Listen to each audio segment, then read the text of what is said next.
All right. So now we're going to talk about key metrics, right? And these are some of the things that people typically tend to want to know and want to think about. Like, what are the metrics that are really the most important for your business, right? So, like, what are the ones that's going to tell you how well your business is actually doing, right? And it takes some time to get used to this because you're probably tracking 10, 15, 20 different kinds of things, but which are the ones that are really going to help you with respect to your decision making? These are some sample key metrics.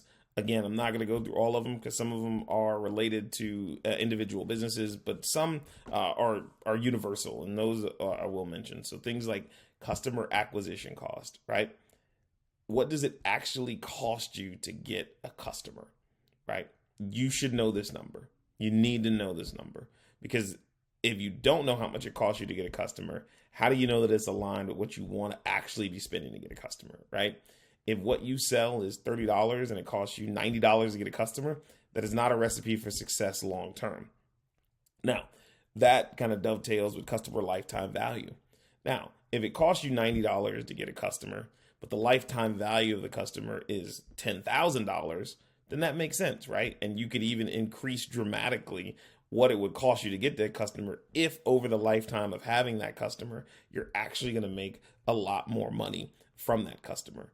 But if you don't know how long people are going to stick around and you don't know how much it costs you to actually get the customer, then you're going to be in trouble because you might wind up selling more or having more customers and actually losing money, right?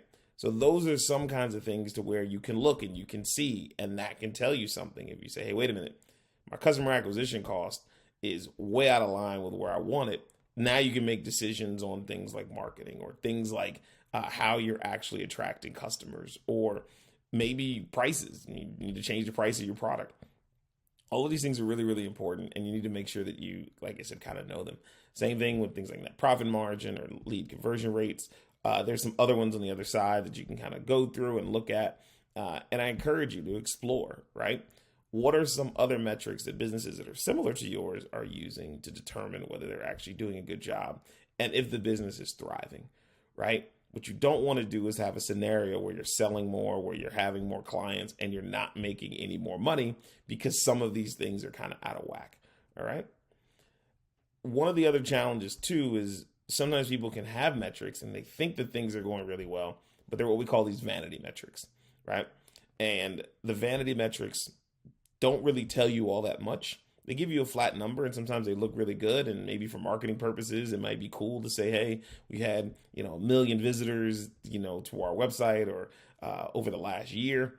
But does that actually tell you how well the business is doing? It might tell you how well a marketing channel is doing. It might tell you how much your awareness is working. But there are a lot of businesses that have a lot of awareness and a ton of visitors, but nobody's actually buying anything, right? So you want to know, instead of things like total visitors, percentage of visitors that purchased an item, right? Because if you're at 2% of people who actually visit to purchase an item, you need a lot of people to come by for you to actually make money with your business. Same thing with the total number of users on a platform or website.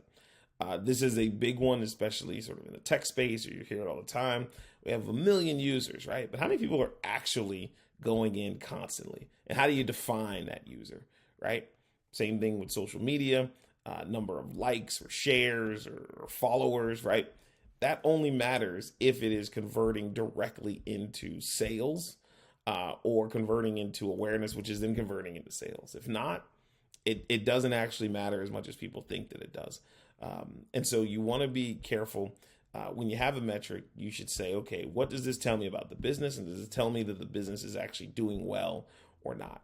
I posted something and it got 8,000 shares, 9,000 likes. What did that actually relate to in the bottom line? How do you actually track that over time? So you want to make sure that you're doing that because it's really important with respect to not only just how the business is doing, but what you actually want to be doing as you move forward with the business.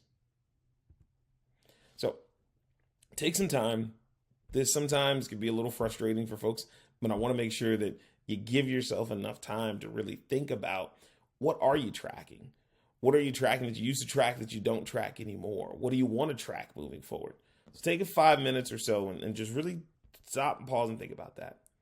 Now, Take 10 minutes to determine which of these metrics is helping you make your decision about your business, right? So the things that you actually are tracking, which of those actually can help you make a great decision about your business?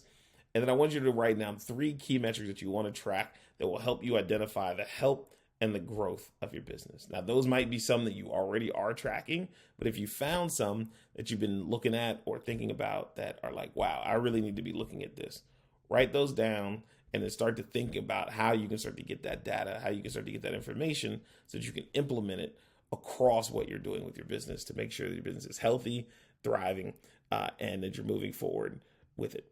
All right, so we'll be back in a minute to wrap everything up.